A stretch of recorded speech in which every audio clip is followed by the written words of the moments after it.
So welcome back, everybody. In this episode, we're going to do a fun test. I have yet to see anybody on the internet do a side-by-side comparison of removing rust and paint, tough stuff, industrial paint, by the way, off of metal with either using a sandblaster compared to a wet blaster. Some of you may not be familiar with this. So I build custom fire pits and cooking accessories, and I get in industrial propane tanks. Problem is they have 3 layers of the toughest paint I have ever seen in my life, and I've been struggling to get it off. It really delays my production time. So I bought me a sandblaster and a wet blaster kit right here. We're gonna try both, some different media types. We're gonna try it on rusty metal. We're gonna try it on painted metal. This may be just the answer you're looking for all your restoration projects.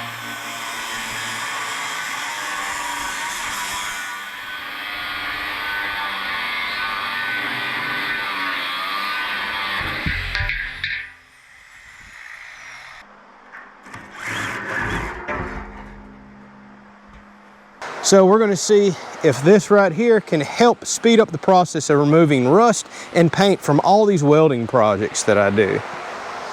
So if you're interested, I always put a link down in the description. I bought it from Vivor of all places. And by the way, I went and looked at Tractor Supply, looked on Amazon, everywhere else, with some coupon codes that I have that, by the way, I can offer you. This was the cheapest place that I could buy one of these from. But I've been needing one of these things forever. So you can see it's pretty basic. Got a hose, a specialty wand here, and see the nozzles on the end? It comes with a pile of different nozzles. So you can unscrew this and change them out. I have no idea what's the right nozzle to use with some of the media blasting material that I got, but we're gonna be figuring all that out today. Now here's what I'm gonna be trying today. I have no idea if this is good stuff or not. The only place I can get media blasting material locally is at Tractor Supply. They had a fine material, which I don't need for rust and heavy paint, and this is supposedly a medium material. That's why I've got to figure out the right nozzle and all to use for this. Huh, interesting. The bag's got kind of a built-in pour funnel. That's kind of cool. Let's take a look down in here. This is some pretty abrasive stuff. I hope I've got a nozzle big enough to handle that. They say that's medium. I don't know if y'all can tell, that's some pretty coarse stuff. I would call that large, but I really don't know what I'm talking about. So now we got to make sure one of these nozzles has got a big enough opening for that stuff to come out. And honestly, that one doesn't look big enough. So we're going to have to figure that out. Let's get this thing filled up.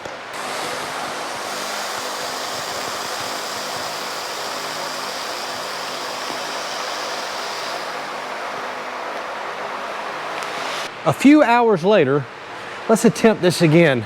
Let me go ahead and share some information with you so you don't make the same mistake I did.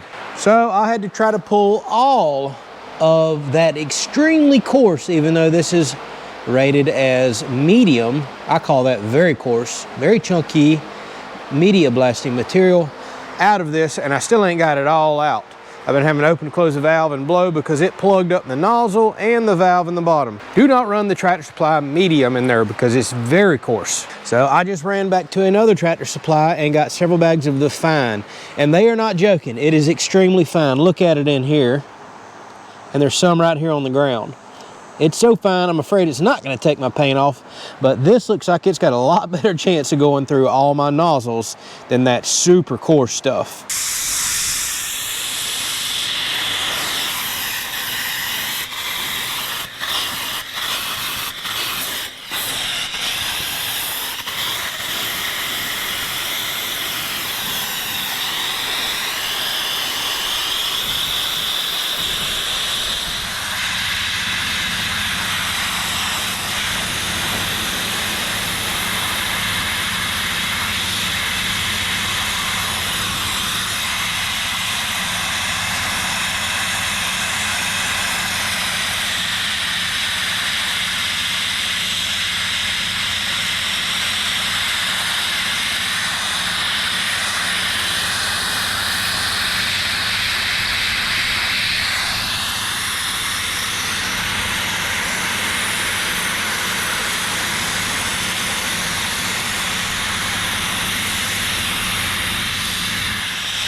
All right, so let's have a quick conversation because there is definitely a learning curve to this. So the results real quick. You can see I'm quickly getting down to bare metal. You got some rusty areas and other stuff. You can stay on it a while and the results do get better. And it takes the paint off pretty quick. Although this is still going to be a slow process. This is quicker and gets me down to bare metal quicker than anything I've tried in the past up to this point. So some stuff we need to talk about. I'm about to start playing around with air pressures here. I think I'm gonna cut it back because I am running my big compressor just to the max and I don't want it to overheat, and I think I'm using too much air. Also notice I had to cut back my valve down here. This is what allows the sand to drop out of the tank. I had it wide open and I was plugging up quickly and just dumping too much sand. So I have throttled it back to that point, and that seems to work for the fine sand. I've also changed my tip out twice. I am currently running the 2.5 millimeter tip in there. They got a little stamp number on them. That seems to work really good with the fine stuff. I was running a 3 and it was just dumping it out everywhere. I went to a 2, it was plugging up 2.5 with this cutback. Seems to be giving me the results that I want.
All right, so I'm really excited about this test right here. A lot of people have pressure washers. If you do, I'm hoping this works. So let me explain to you how this works, and what I'm really excited about is you've already seen with the sandblaster that at least with the model I have, it can't run very large grit, which I think is what I'm gonna need to bust this paint off. However, the sandblaster for sure is excellent at fine finishing and has some positives. We'll do some comparisons here at the end because there's certain things this is not gonna be good for that is.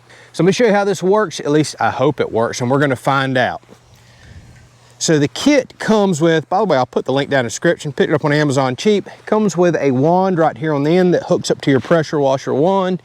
The thing that I'm really excited about is has a very large nozzle that I think is going to be large enough to run this medium Tractor Supply grit that I have, which is a very large grit. And that's what I need to actually bounce against this paint and chip it off, not that fine sand that I was using in the sandblaster. Now, having an opening this large, I am hoping it does not plug up. So what you can see, water actually goes to this tube, and as a result of it passing over this tube, it's going to pull a vacuum on the other end of this tube. Let me show you that. That's what's going to suck our blasting media up. So if we come over here, here's the tube that comes from there. You've got an open end down here, and what this tube most likely allows is for you to pull air down there. But as that water passes over the other end of the tube, low pressure pretty much forms down here, vacuuming up our media. And I am really hoping this much larger blast media, I mean, it should fit through these tubes, no problem. It's the nozzle that I'm worried about at the other end, although it's large. So you'll just put this down in a bucket of some sand or even a bag. I think you're going to want to leave that exposed again for some air, and this should pull this down.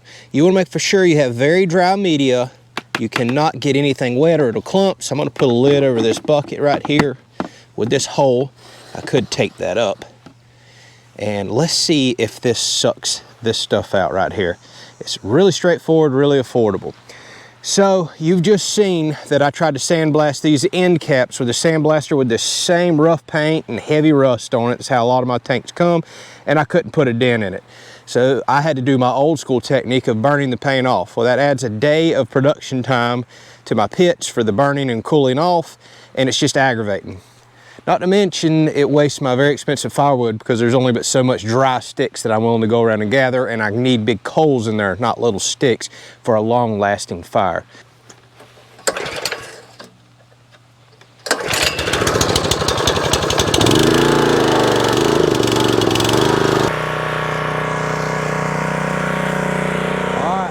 This will pull the sand up. There it is.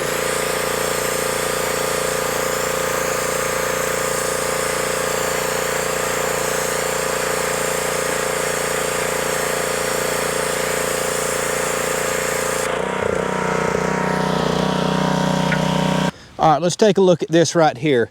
Probably hard to tell on camera, but that's the area I shot. Much smoother. It's got it down to much more manageable metal. Because these old tanks, see how they got rust pitting, this thick black paint? It took that off, took it down actually quite well. I could feel the grit hitting me. It was blasting it through, no problem. That's great. You can see it all on my arm right here, and it's just bouncing everywhere. I think I'm gonna put a face shield on.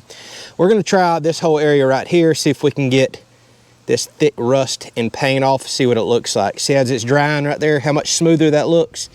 Now this is not taking it down to a polished finish like the fine grit does with the sandblaster, but this is a completely different process. Yeah, check that out as it dries. So you go from that to that. That's kind of promising. I like it.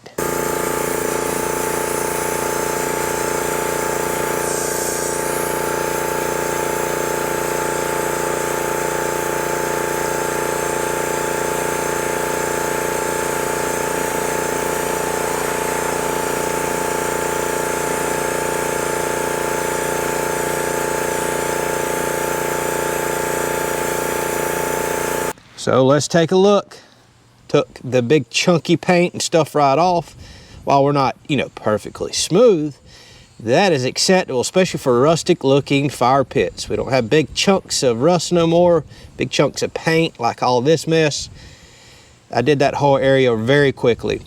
Y'all, that looks good. And if I want to go back with the sandblaster now, I could really polish this up if I'm working on material that needs to get ultra fine finished.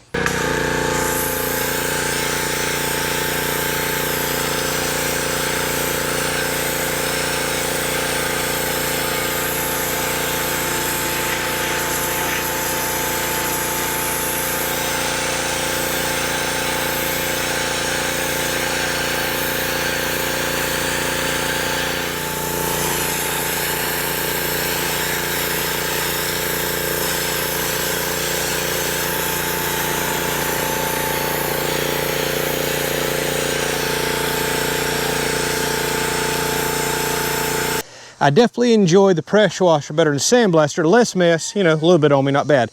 However, we got a problem. After blasting both of those tanks for quite a while, we still have that much sand in here. It's really not picking it up good. I never had a plug in the nozzle. That wasn't a problem. What I did have to keep doing was the pickup nozzle. I had to keep jugging it down in there, and it would pick some up, and then it would stop. Then it'd pick some up, then it would stop. So there just doesn't seem to be enough suction on here to lift that heavier grit. So what I'm gonna try is some fine sandblasting media. That stuff is finer than sand. It's not gonna be very aggressive, but we'll come over here and see what we can do. Just to show y'all now this is dry, this section I blasted with just the pressure washer and water. This section up here was with the medium grit. See, completely different, much smoother, big chunky scaly stuff here. So we'll just go somewhere over here with the fine sand, see if we can actually use more of it. I have a feeling that we can. It's going to pull it out better, and we'll see what the finished result is. We might as well compare the fine to the heavy, and I got to do it quick. Looks like I'm getting run inside almost immediately. All right, man, I hope this works a little better. I got to find something to do here. Okay, really fine blasting media. We're just gonna stick that down in the bag. That works pretty good.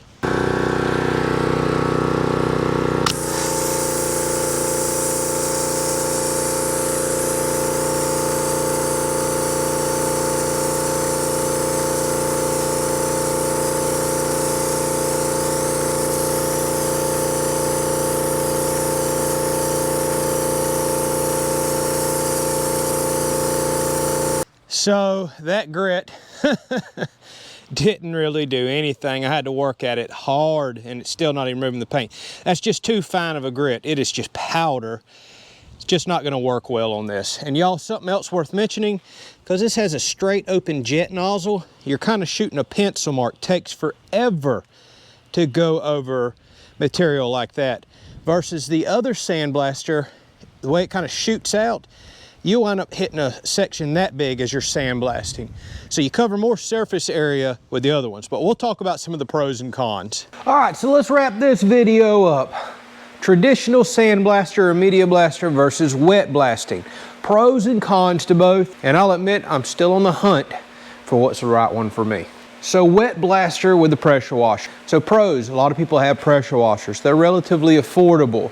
This makes less of a mess. You don't have all the dust and debris, although you're gonna get covered up with some stuff because everything's wet, damp, gonna hit the ground, and it tends to blast the material away from you. So I feel like it's definitely cleaner. Now, while this did pick up some of the medium to large media, it didn't do it well.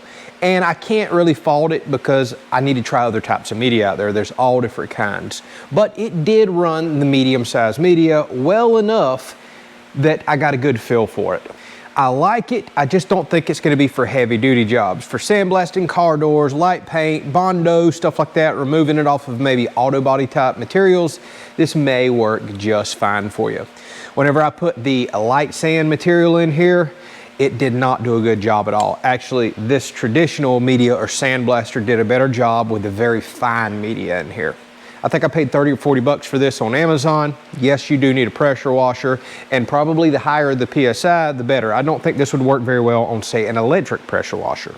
Now, your traditional sandblaster right here, Pro, did a much better job with the fine media.